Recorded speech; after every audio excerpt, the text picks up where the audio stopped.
अस्सलाम वालेकुम।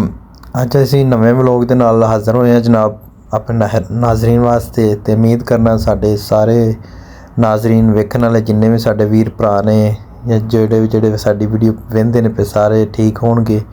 ਤੇ ਅੱਜ ਦਾ ਸਾਡਾ ਜਿਹੜਾ ਵਲੋਗ ਹੈ ਨਾ ਅਸੀਂ ਮਦੀਨੇ ਨੂੰ ਟੁਰੇ ਸੱਜੇ ਤੇ ਇਹ ਹਾਇਲ ਸਿਟੀ ਹੈ ਉਹਦੀ ਥੋੜੀ ਜਿਹੜੀ ਨਾ ਸ਼ਾਰਟ ਵੀਡੀਓ ਅਸੀਂ ਤੁਹਾਨੂੰ ਹਵਾਂਗੇ। ਇਹ ਹਾਇਲ ਦੇ ਵਿੱਚ ਇੱਕ ਬਹੁਤ ਹੀ ਖੂਬਸੂਰਤ ਮਸਜਿਦ ਹੈ ਜਨਾਬ।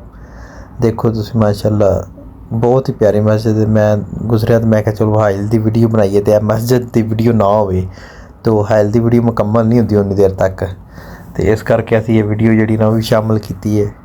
अगे फिर असीं तुहानूं दिखाने मतलब कि हाइल तो लग के जित कर अपना असीं शाम तक जो ना अपना रैश वगैरह लभनी है सारी वीडियो खाने। एक तां दे घोड़े जे लगे सज्जे उपर लीचा आई लव KSA ठीक हो गया जनाब। इस तो बाद अगे असीं हुण चलने शहर की तरफ।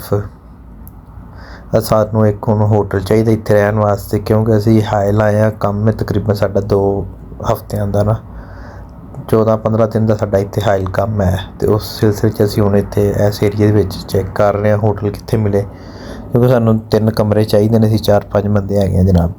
असीं हुण दोबारा उत्थों यूटर्न लैके वापस आए हैं वड्डी मस्जिद जिहड़ी अगली अगे असीं लंघ के ना उहदे कोल बिल्कुल। तो यह हुण जनाब असीं सिटी दे विच आ गए हैं। इत्थे असीं हुण जिहड़ा ना एक होटल की तलाश च शुरू कर दी है जनाब। तो हाइल शहर जिहड़ा ना तकरीबन रियाज शहर तो है 700 किलोमीटर दूर। सऊदी अरब का शहर है हाइल। उहदे विच इस टाइम असीं जिहड़ी वीडियो बना रहे हैं ना तो मंजर देखो तुसीं माशाअल्लाह बहुत ही प्यारा बदल जे बने हुए हैं बहुत ही प्यारे प्यारे जे। तो स्पैशल असीं वीडियो बनाई इस करके एकदम जिहड़ा व्यू सन बहुत ही प्यारे आ रहे सन। तो उम्मीद करना कि साडे नाज़रीन भी ये वीडियो जिहड़े ना पसंद करनगे इंशाअल्लाह तुहानूं मज़ा आएगा। तुहानूं असीं हर शहर अगर तुहानूं साडा ये व्लॉग अगर वायरल हुंदा है ना मतलब कि व्यू इहदे च अच्छे आते हैं तो तकरीबन मैं सऊदी अरब के हर शहर च काम करने वास्ते जाना। तो मैं इंशाअल्लाह कोशिश करांगे हर शहर की तो शहर के पिंडा थावां ते भी जनाब काम करीदा तो कोशिश करांगे हर पिंड की वीडियो बनाइए। साडा काम हुंदा है ज़्यादातर वज़ारतुल अमल मिनिस्ट्री का हो गया ठीक हो गया कारबा का हो गया ना। असीं उन्हां दे जिहड़े दफ्तर वगैरह ने उन्हां विच CCTV कैमरे वाईफाई वगैरह इंस्टॉल करीदे ने। फिर कारबा का काम है साडे कोल हुंदा असीं कारबा के काम दे विच डाटा कलैक्शन का हो गया PMR हो गई सारे काम यानी कि असीं करीदे साडी कंपनी दे कोल ने। तो यह हुण असीं एक जनाब इत्थे गड्डी पार्क कीती है अंदर चलने जनाब। तुहानूं असीं बकाला अरबी का लफज है तो उन्होंने कहते हैं दुकान। असी जनाब के दुकान इतों हम असीं थोड़ा कोई समान खरीदना है तो नाले तुहानूं दुकान विखाने इत्थे किदां दीयां दुकानां हुंदियां ने। ये असीं हुण अंदर आ गए तो जिहड़ी चीज़ तुहानूं चाहीदी होवे इत्थे मतलब अगर तुसीं दुकान दे विच आए तुसीं चुक लैनी चीज़ तो काउंटर ते जाके पैसे दे देने ने।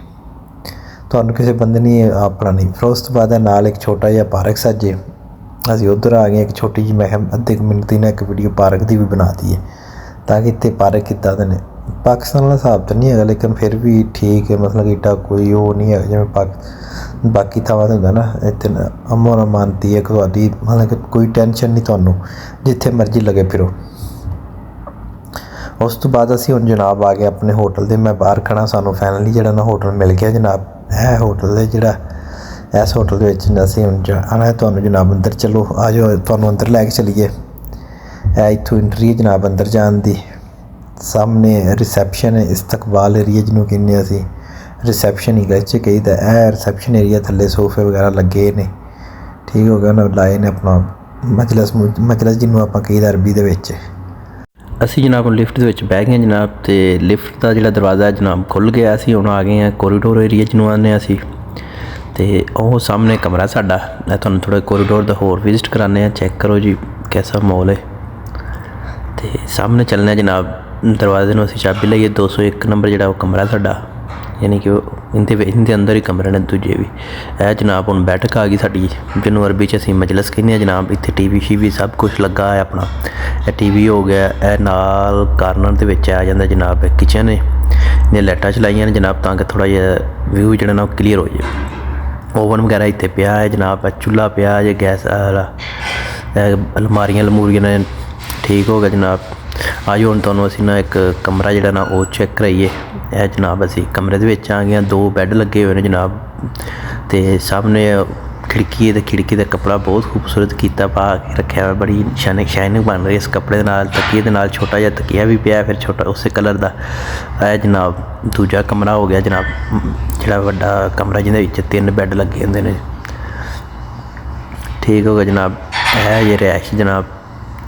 तो उम्मीद करना कि तुहानूं वीडियो साडी थोड़ी बारी चंगी लगी होएगी, तो जे लगी तो कॉमेंट्स जरूर करिया जे।